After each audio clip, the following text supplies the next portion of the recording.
Hi students, now I am going to give lecture on the topic shear center. Okay, so what is meant by shear center? The shear center is the point of intersection of the bending axis and the plane of the transverse section. Okay, so shear center is nothing but a point. Okay, so intersection point of the bending axis and the plane of the transverse section of the bending axis. So that is shear center. Okay, it can be also defined as a point about which the applied force is balanced by a set of shear forces obtained by summing the shear stresses over the section. Okay, so this is another definition. So shear center is a point about which the applied force is balanced, okay, by the set of shear forces obtained by summing the shear stresses over the section. Okay, this is one more definition. So shear center is also known as center of twist. Okay, so in a case of beam having two axes of symmetry, okay, the shear center coincides with the centroid.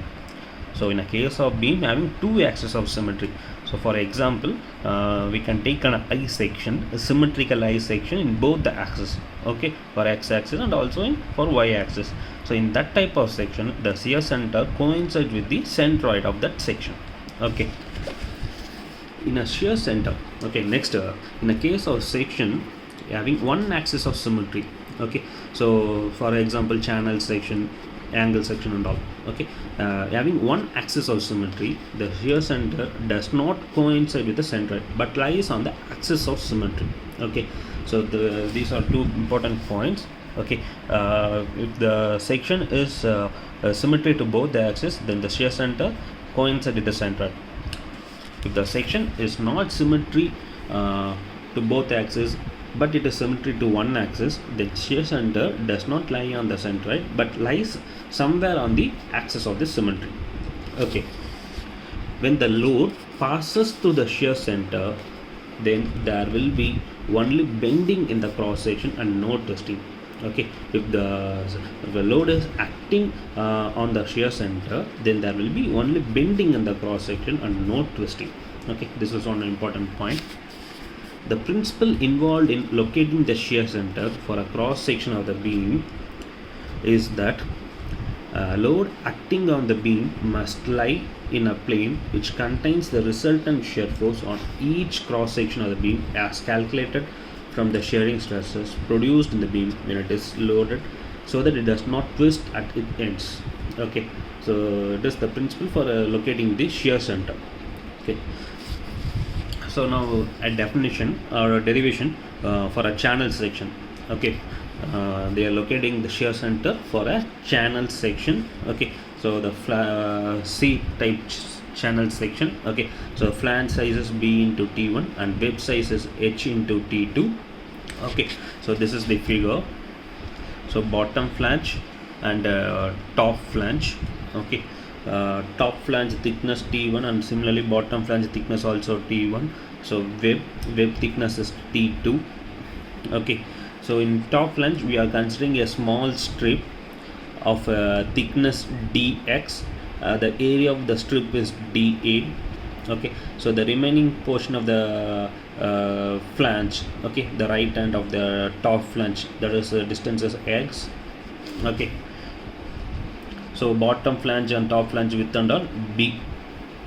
Okay, so let S is equal to applied shear force vertical downwards. Okay, so we are applying a force S at a point, that point is shear center. SC is nothing but shear center. Okay, so this is the axis, x axis. So such channel section, it is symmetrical about only one axis, x axis only. Okay, so which means the shear center does not lie on the centroid of this particular section but lies on the axis of the symmetry. Okay, so it lies on the axis of the symmetry. Okay, that point is named as shear center SC. Here we are applying a force S. Okay, that is S. Then S is the shear force in the web in the upward direction. So because of this downward force, okay, there is an upward force in the web. Okay, that is also we are naming it as S. Then S1 is equal to shear force in the top flange. Okay, so in top flange we are applying a shear force. Yep, shear force is there. Okay, in top flange. So for balancing purpose, there is another shear force in the bottom flange in opposite direction. So it is in the towards right hand direction. Okay, so in bottom flange it is in the left hand direction. Okay, so S1 is equal to shear force in the top flange. So there will be equal and opposite shear force in the bottom flange as shown. Okay, so now shear stress tau in the flange at a distance x from the right hand edge, tau is equal to, so this is an equation. Okay, so tau is equal to SA into y bar divided by Ixx into t. Okay, so I wrote the same equation here also. Tau is equal to SA into y bar divided by Ixx into t. So tau is the shear stress. The unit for shear stress is Newton per mm square. Okay, so here the S is nothing but force. Okay, the unit of force is Newton.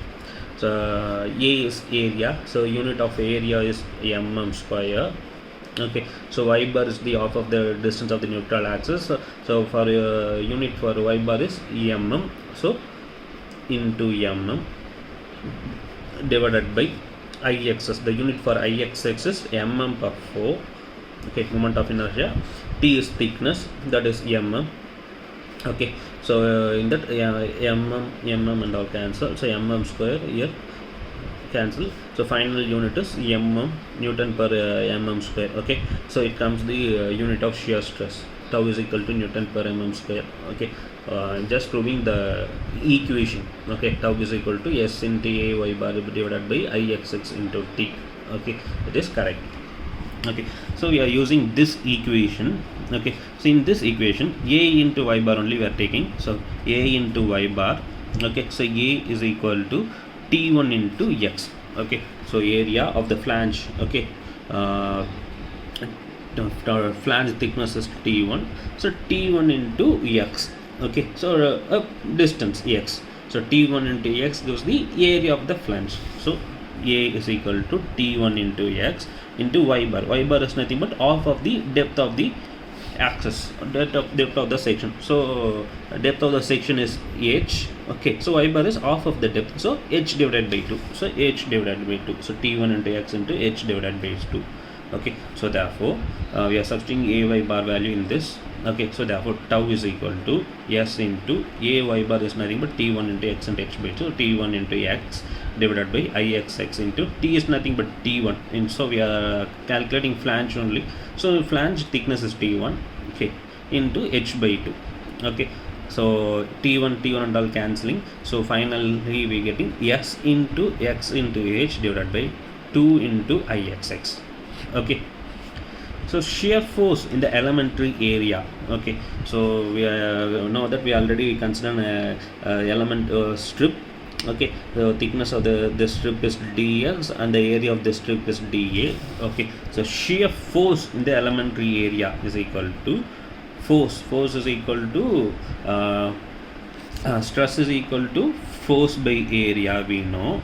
Okay, so force is equal to stress into area.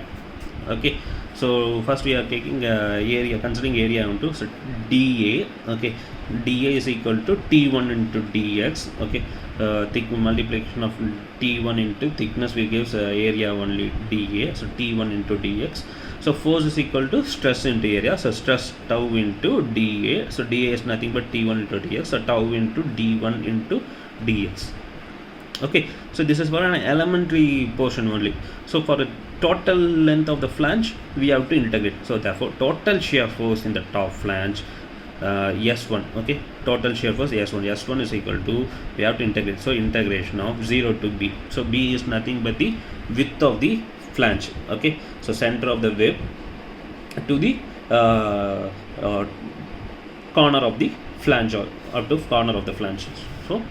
So 0 to B, tau into T1 into T1 into dx.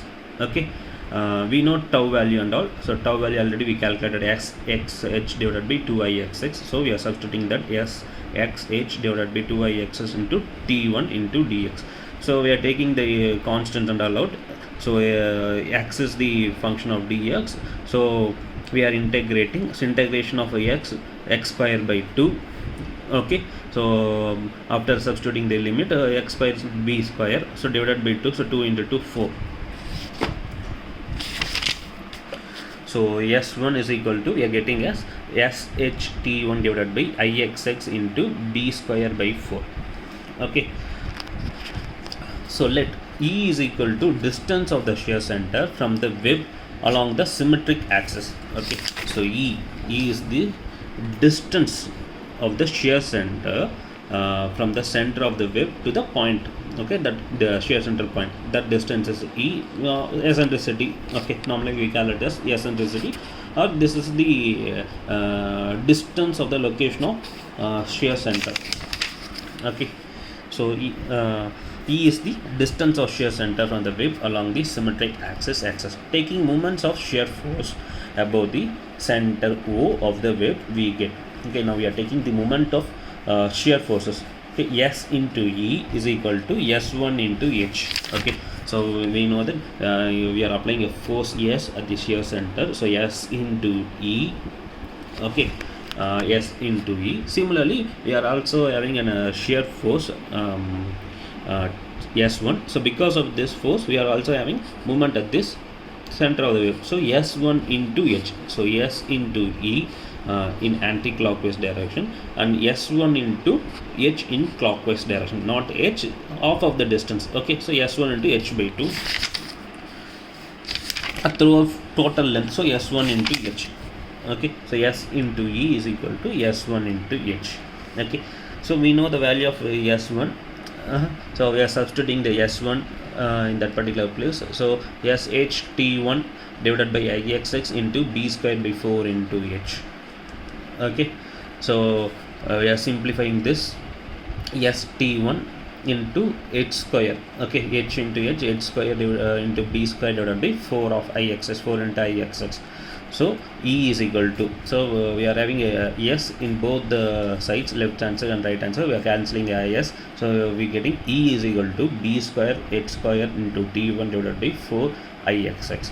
So now we are calculating the value of IXX. So IXX is equal to, so this is a channel section. Okay, it is symmetrical about only one axis, so we have to calculate the IXX by using a parallel axis theorem formula. Okay, so parallel axis theorem formula is IXX plus AY bar square. Okay, so we are taking a moment of inertia about the axis XX. Okay, about the axis XX. Okay, so IXX is equal to, first we are calculating for the flange portion. So flange Ixx is equal to BD cube by 12. So B into D, thickness T1, so T1 cube by 12 plus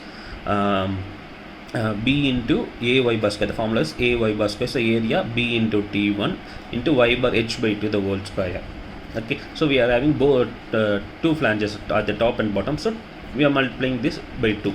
Okay, plus then we are having web portion also. So for web portion, only one portion, okay, that is symmetrical. For that, moment of inertia formula is BD cube by 12. So here the DB cube by 12. So D thickness T2 into BH cube by 12. Okay, and we are simplifying this. Okay, so we are getting a BT T1 cube by 6 plus BT1 into H square by 2 plus T2 H cube by 12. Okay, so finally we are neglecting the BT1 cube by 6. So okay, so negligible in comparison to other terms. So we are getting BT1 H square by 2 plus T2 H cube by 12.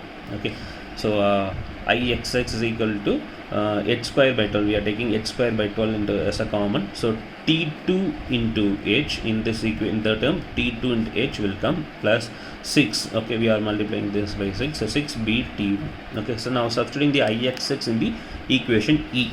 Okay, so E is equal to B H square T1 by 4 IXX 4 into, so B 12 by H square into T2H plus 6 BT1. Okay, we are simplifying this and we are getting E is equal to 3B square into T1 divided by T2 into H plus 6 BT1. Okay, so B into T1, okay, that is area of flange, and H into T2, that is area of the web. Okay, so therefore E is equal to 3BAF divided by AW plus 6AF. Okay, So fine, and we are simplifying this also. E is equal to 3b divided by 6 plus AW by AF. Okay, so this is the final equation. E is equal to 3b divided by 6 plus AW by AF.